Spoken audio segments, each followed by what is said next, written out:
So I got out of the shower, and when I was getting ready, I was like, hey, let's have some YouTube on, okay, to hear something in the background.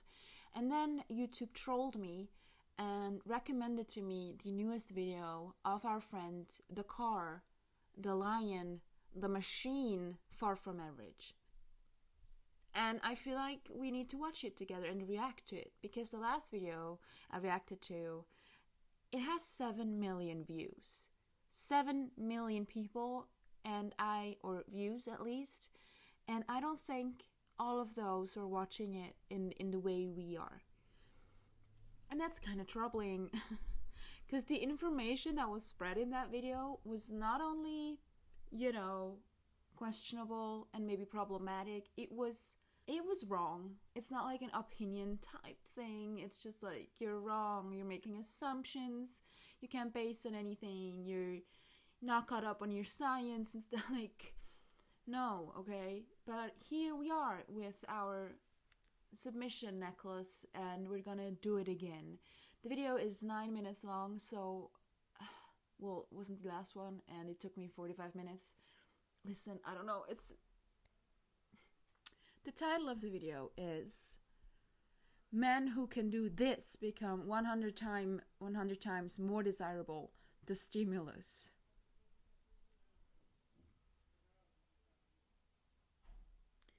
Okay.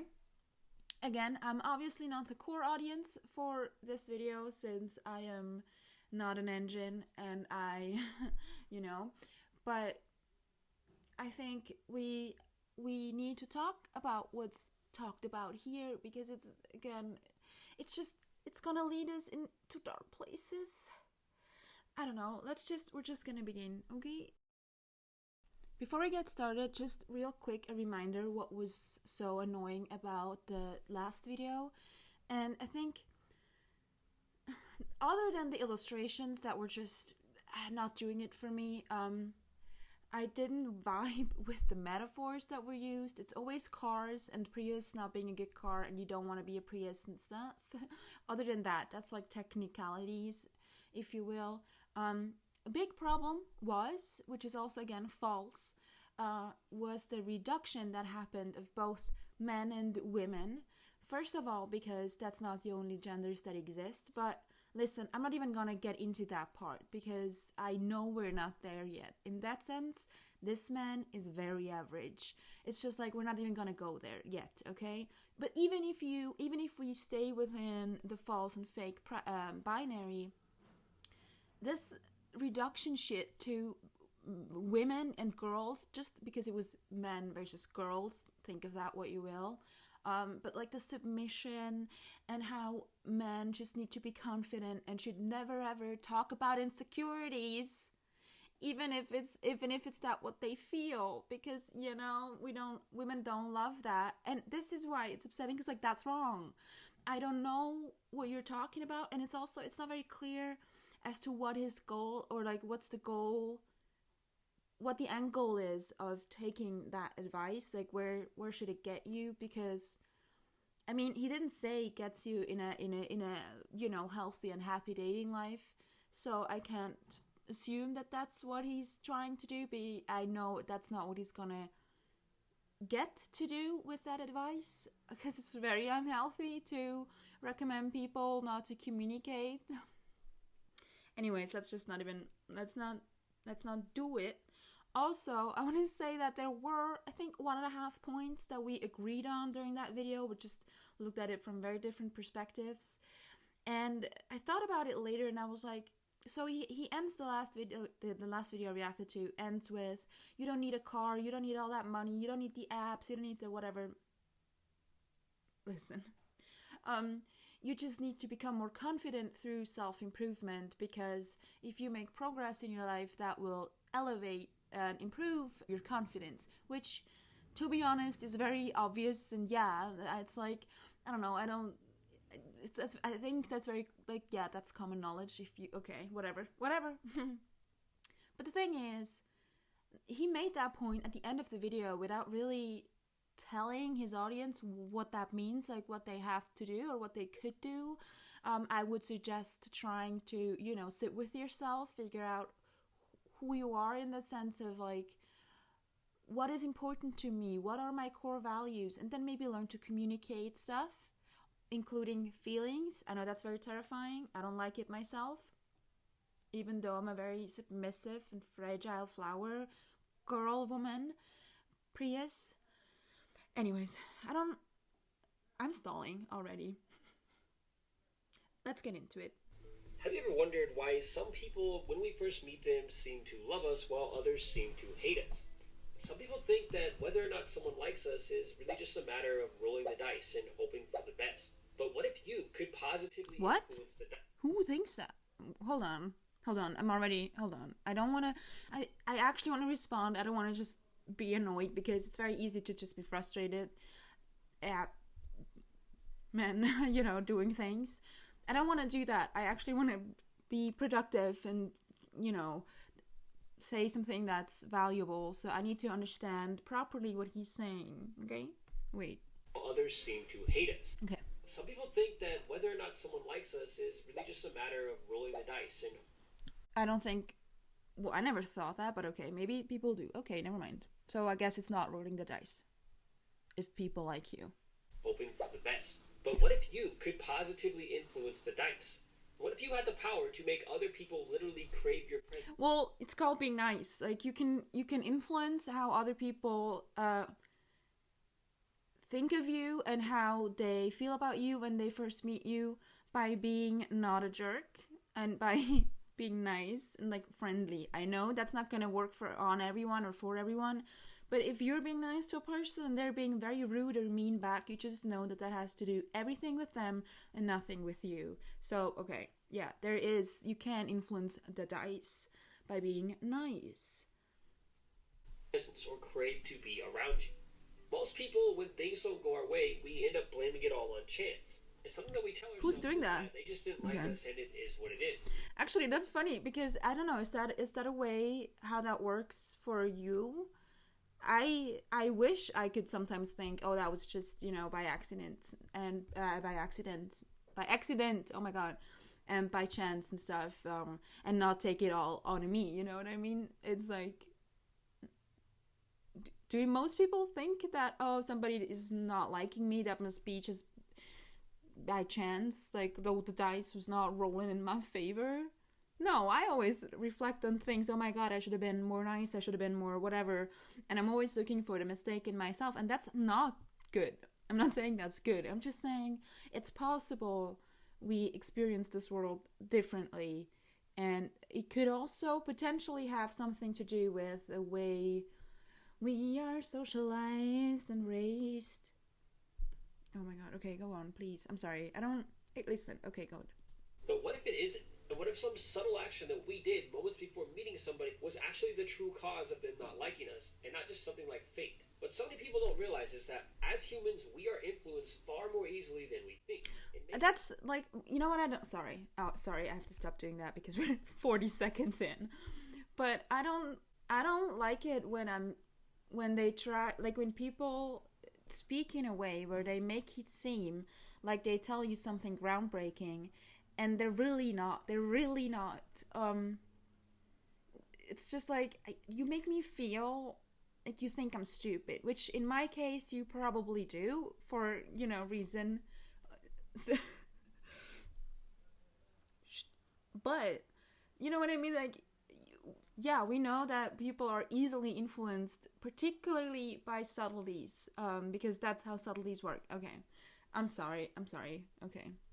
Other people, regardless of who it is, crave your presence is not, in fact, all up to chance. Of course it is not all up to chance. What do you mean? How could it be all up to... What chance do you mean? What the fuck? Do you think this? Does your audience think this? I can't imagine. I can't imagine that they think, like, oh, it's just by mere chance, like, just coinciding that one person is liked and the other isn't. I'm not saying it's good that one person is liked and the other isn't. I'm just saying it's not by chance, and we know that. Is this, like, it has been uploaded a day ago, already viewed 62,000 times, and over 2,500 thumbs up. And I'm like, you better tell me something that I didn't know yet. Okay, thank you, please.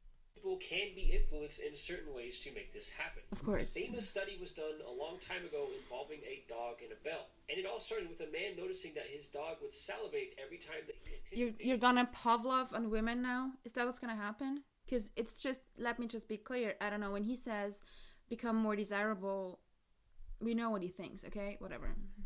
Being fed a piece of bacon. And after noticing this, the man started ringing a bell every time that he would give the dog bacon. And the purpose of this was to link bacon to the ringing of the bell. Ding dong, literally. Mind. And after doing this long enough, it got to a point where the man was able to ring the bell and make the dog salivate as if he was about to be given bacon, even when there was no bacon present. So in other words, the dog was subtly influenced to associate bacon with the ringing of a bell. Okay. Mm-hmm. What if other people were the dog and I love B-E-C-O-N. Okay. become the bell? What people don't realize is that these are all emotions. Somebody liking you or not is nothing more than feelings or emotions that that person has towards you. Did he just tell us that somebody liking you or not is nothing other than an emotion? Yeah. What else would it supposed to be? We're talking about liking people. What do you mean? Attraction, or what you would call attractiveness, works in the same way. These are all emotions, and they can be triggered with subtle influencing skills that 99% of people either don't have or don't understand. Now, to make other people... See, again, like, I know that's just a stupid claim to make. He's basically advertising his own video within his own video. But, like, 99% of people... Shut up! Like, that's not... Why? Emotions can be triggered. Yes, they can. And guess what emotion is triggered right now? In me. It is not liking. Crave your presence. All that you have to do is press the right psychological buttons. But these buttons, in most cases, are so small that most people miss them. That I hate... Okay, I actually need to stop. I need to stop. Why did I do this? I can't... Like, can you get to the fucking point? Can you please not... Like, I feel like every sentence... It has to be like, it's that kind of sentence that in certain movies or series, I can't think of an example right now, but you just know that the one character has to always have the last word and say something, and just like you feel that the scene is over, but that one guy has to be like, you know what I mean? There's always has to be this additional thing, and it's cringy. And here I feel like you already, like, you showed us Pavlov's dog. You made your point. You basically wanted to train people and condition them. Whatever, that's fine with me. Please do you. But I get it now. We're triggering emotions. Like, we don't have to talk. We don't need another metaphor. I mean, I'm glad you're not coming with cars, and I hope I didn't just jinx this and you're gonna show me an engine of a car that, you know, please, just get... Okay, what do we have to do? Let us know. The people want to know. When you walk into a high-end restaurant to eat, and right after you sit down, you see a little cockroach run across the table. In the grand scheme of things, this seems like such a tiny little detail. Yet, despite it being so small, it is so incredibly powerful that it'll most likely cause you to leave. It's not, I mean, I get what he's saying, like, with it being a detail, because it's just an insect or whatever. But also, it's in a restaurant. I'm paying a lot of money to go eat somewhere else, and I want that food to be clean and stuff, so please don't have any insects running around. And yeah, especially if it's an expensive restaurant, I guess, but whatever. Continuing. Living for the illustrations. Cool, great. It's the same thing for the little details or the little psychological buttons that we press around people all the time without even knowing it, that causes them to either be drawn to us or want to run away from us. Yeah. Think back to a time when you asked your parents for something and they said no. See, like, again, why bring another example? We got it. But it's... But also, again, it's the same thing. Like, it bothers me that he would try and make the same point again and again. Like, we understand. And also, how do you... Like, I don't know, I feel like I'm being told that this new secret, you know, so, oh, you can influence people, like the reason why people like you or don't like you is depending on subtle things that, you know, we don't control and stuff. Yeah, how else was that, like, how else? are we liking or not liking people? Like, unless somebody is right up front being super aggressive or, you know, a problem to me, or there's something about them that just completely throws me off, it's gonna be subtleties, right? So, like, yeah.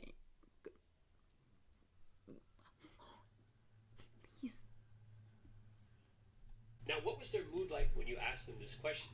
When we were younger, something that we intuitively learned, or at least something that I learned, was that I was far more likely to get something that I wanted if I chose to ask my parents when they were in a good mood. If I asked for a new video game and they were in a good mood, I knew I had a far better chance of getting exactly what I wanted. Yeah, but if you always ask them first if they are in a good mood, they will, like Pavlov's dog, know that now you want something from them and it's gonna stop working, right? Is that the point you're making? I'm sure. And getting other people to crave your presence is based on this same concept.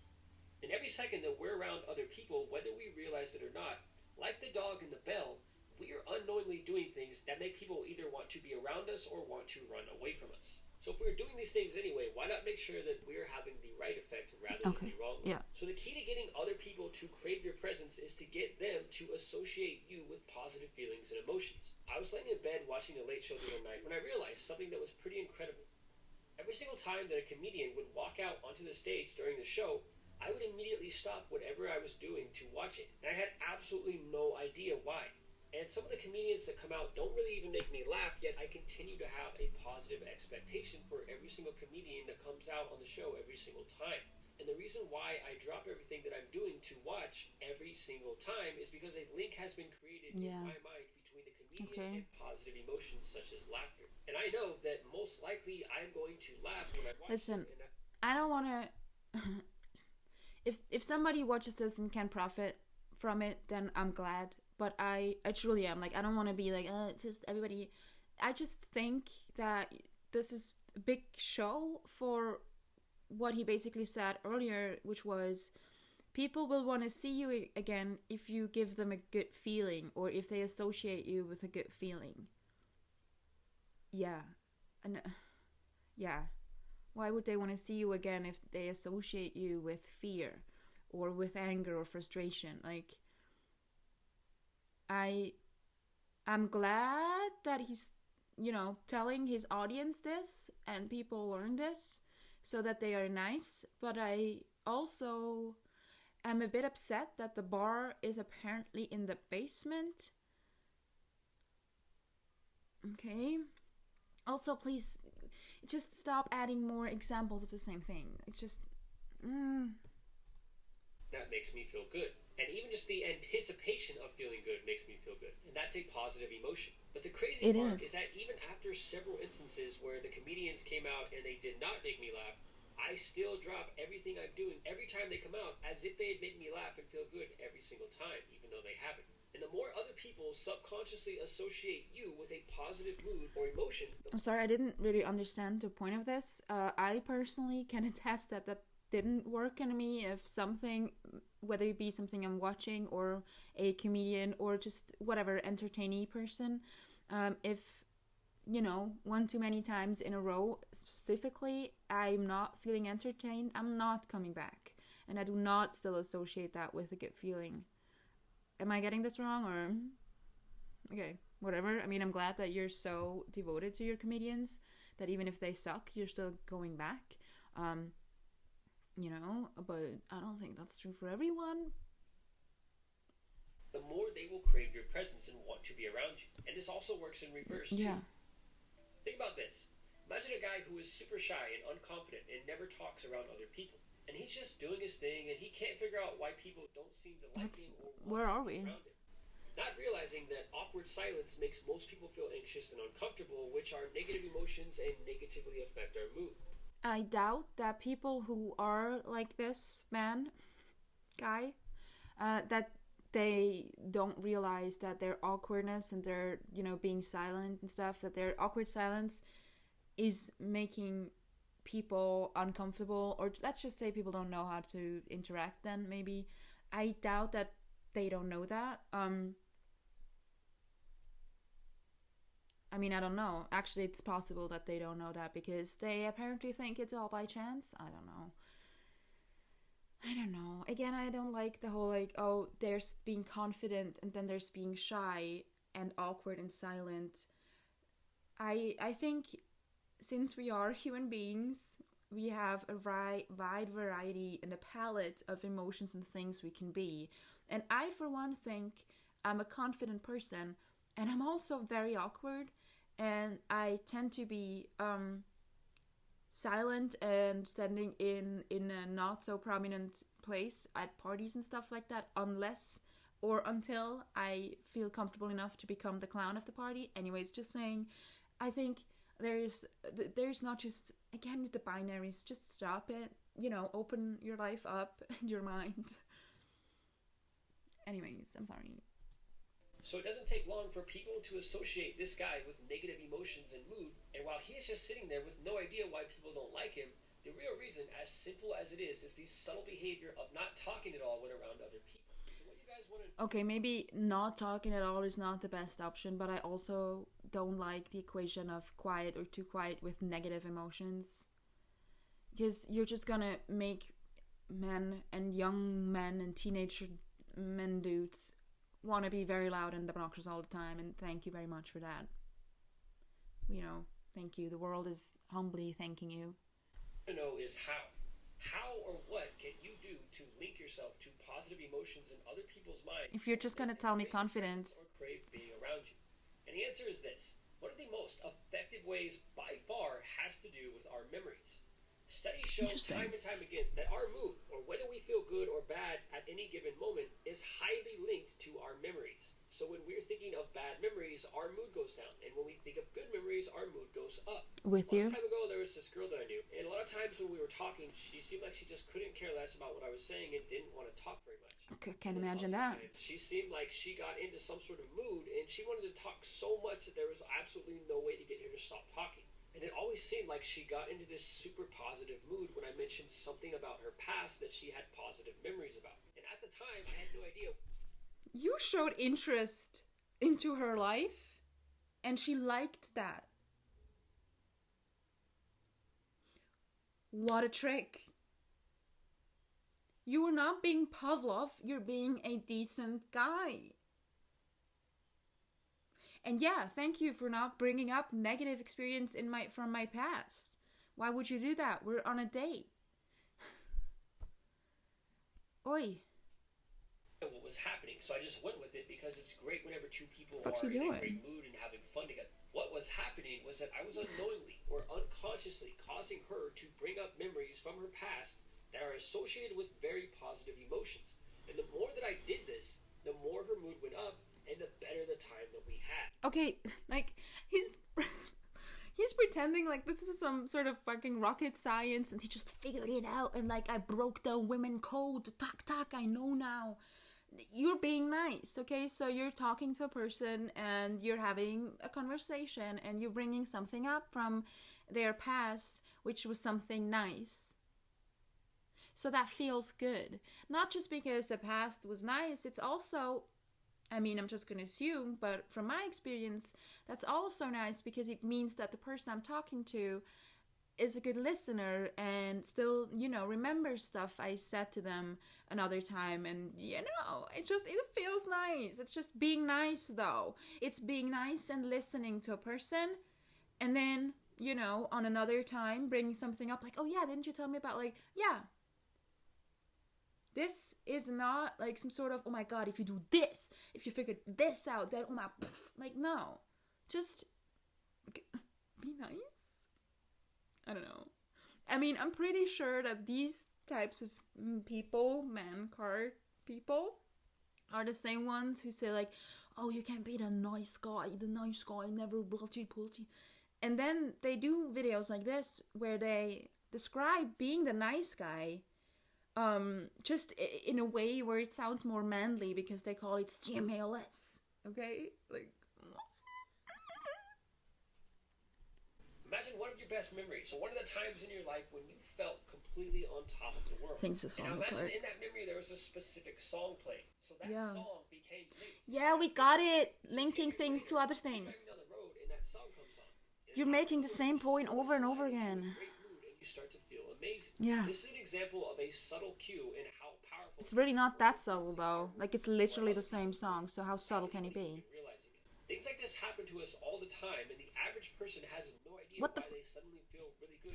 That's not, like, you're painting the average people, all of us, like, such fools. Like, I'm sure there's subtle things happening, but I think when we talk about subtle influence, we could, for example, talk about how grocery stores,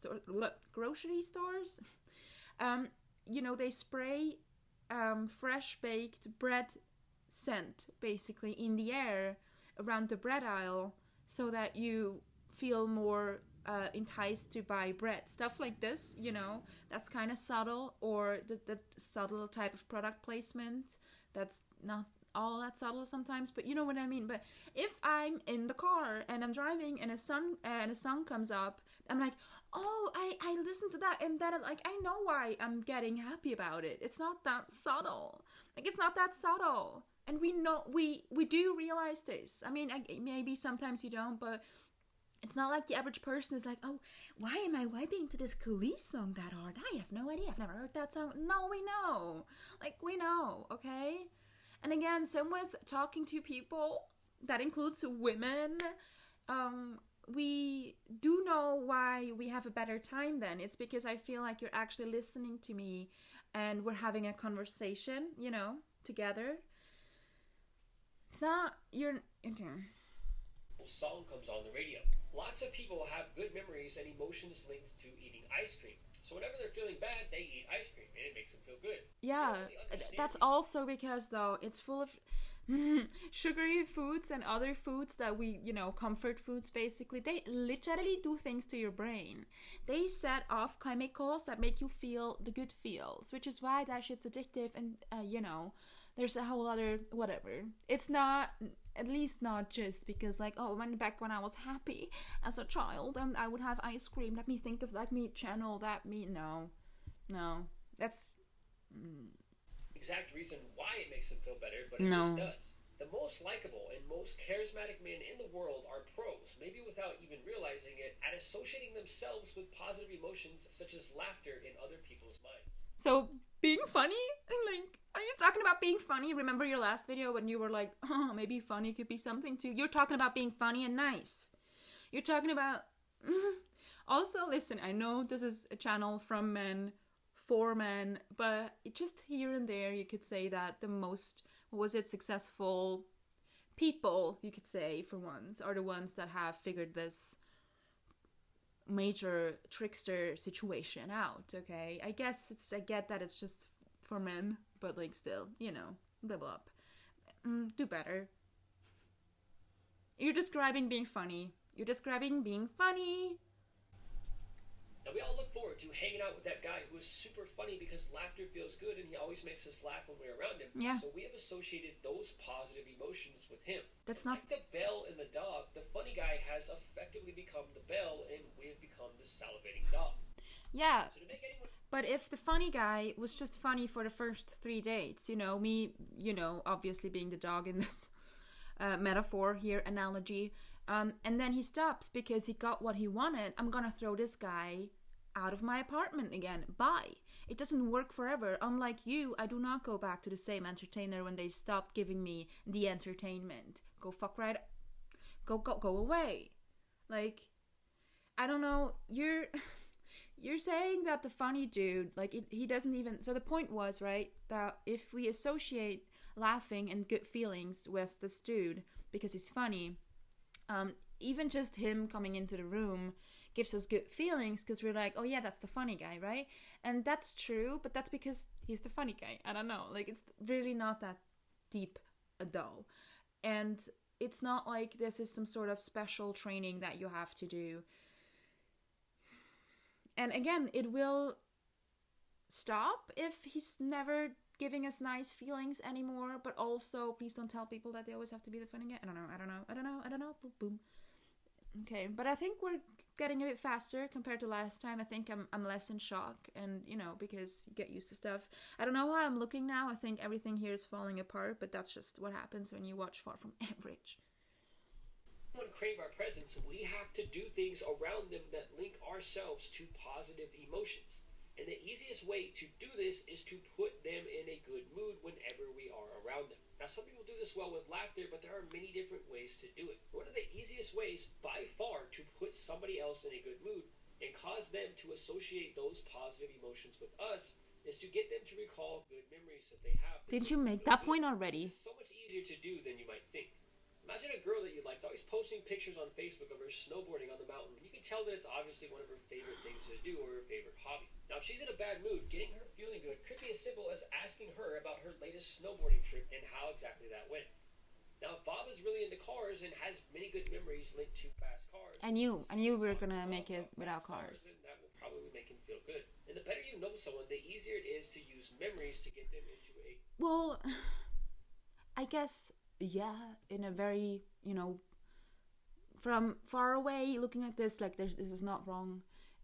If you want to if somebody's going through a hard time and you want to distract them, maybe for, get their mind off that problem, and then you want to talk about something that they like and that is their interest, but it's also not that easy. Because, I don't know, for me, when I'm in a bad mood, it's like you're not gonna just talking about the superficially nice things I experience is not gonna just make me automatically feel better. That's really not. I mean, what if I start thinking like, oh yeah, see, now even that's so far away. Like, it's just I see the point here, and I think in general it's really nice if you care enough about people to know what their what their hobbies are and what they like to do and stuff, and then you have something to talk about, and that I think is great. By the way, I would do that just in general, not just when they're down, but anyways. I don't know that when they're down, just, oh, hey Bob, how you doing? Oh, not so good, the relative has passed away. Yeah, but like that car though. I know that's not what he's saying, but it kind of is. Every situation is different. Make sure that you apply your social skills accordingly, and make sure that you adapt your response to the person in a way that makes sense in that situation, because it can come off as just you ignoring their problem if you're just gonna talk about cars when they're really in pain. A good mood. So if you just met someone who you don't know much about yet and you want to get them to crave your presence, all Be you nice. have to do is make them feel good somehow when they are around you. And it might sound like common sense, but common sense really isn't so common. But something that's even more important than making somebody feel good around you is paying attention to the things that you're doing around them that might make them feel bad or put them in a bad mood, such as being too quiet or talking about weird things.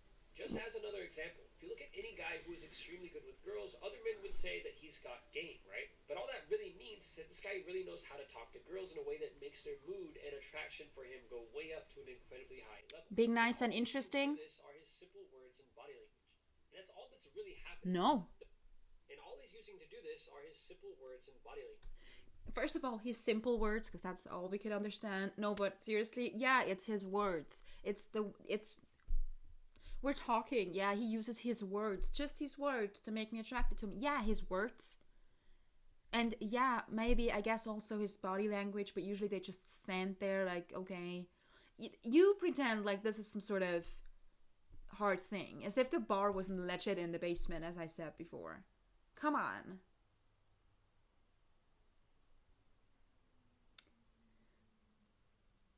And that's all that's really happening. The power of the words. or linking yourself in someone's head to positive emotions. It's like I'm sorry, I keep pausing the video too much, but too often. But like it's like he's explaining human behavior to robots. So you just have to associate, them. You have to make them associate you with good feelings. Yeah, like make their time and you both's time worthwhile, and spend it nicely, and have something good to say. I don't know, it's really, I mean, if you can have a good joke or two going for yourself, yeah, that's pretty, that we're talking, but it just seems like the title is so like, oh my god, I figured out this big secret. You know, I'm Nicolas Cage and I found it, the scroll, and now I'm just bringing it to you guys. And I'm like, so you're describing being a nice guy.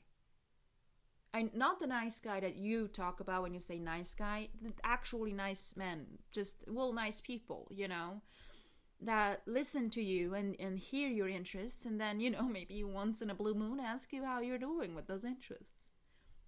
How else are you making conversation with people? What do you mean? Absolutely make that person crave your presence or want to be around you. It's just like the ringing bell and the dog. So whenever you're about to be around somebody, you have to imagine that you're the ringing bell and they're the dog. However weird that might sound. And a lot of people That's not the weirdest here. Life through the lens of emotion far more than others, and these people are even more easily influenced by how you make them Sorry. They're the dog. However weird that might sound.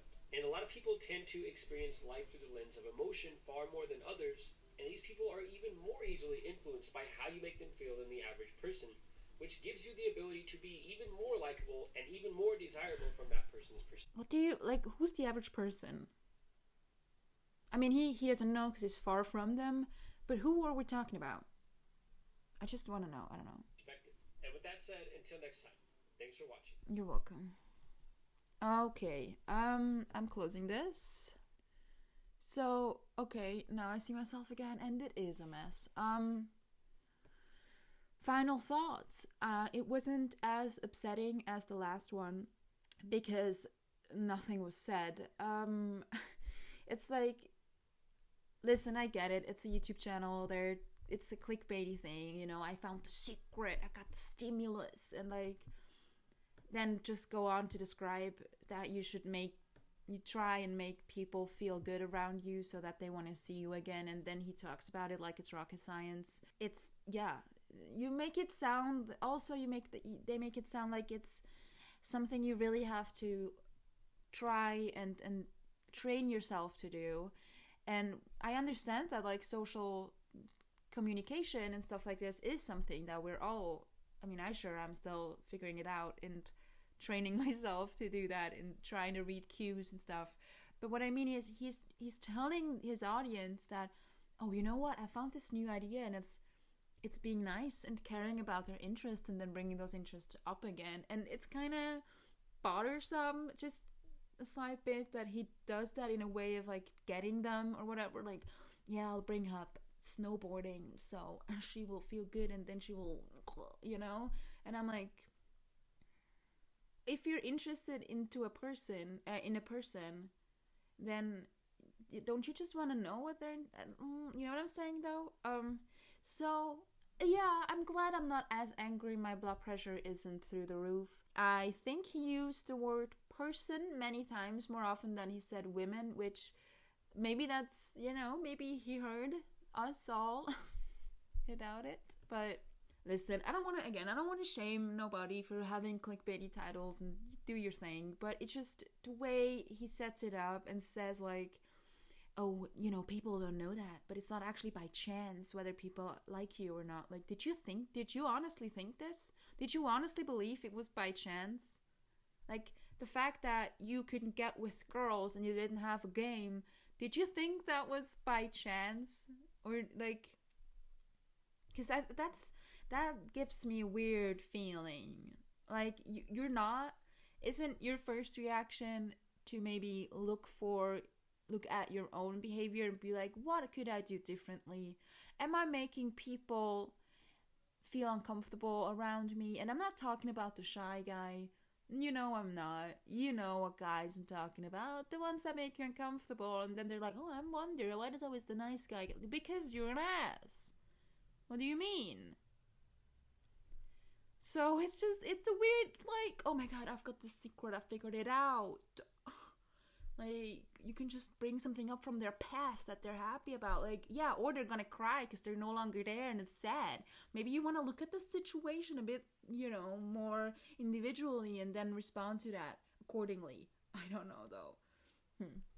But listen, I'm glad I didn't have to eat all my fingernails. So, again, I guess that's a win for today. And, yeah, so I guess he figured out the big secret. Until next time.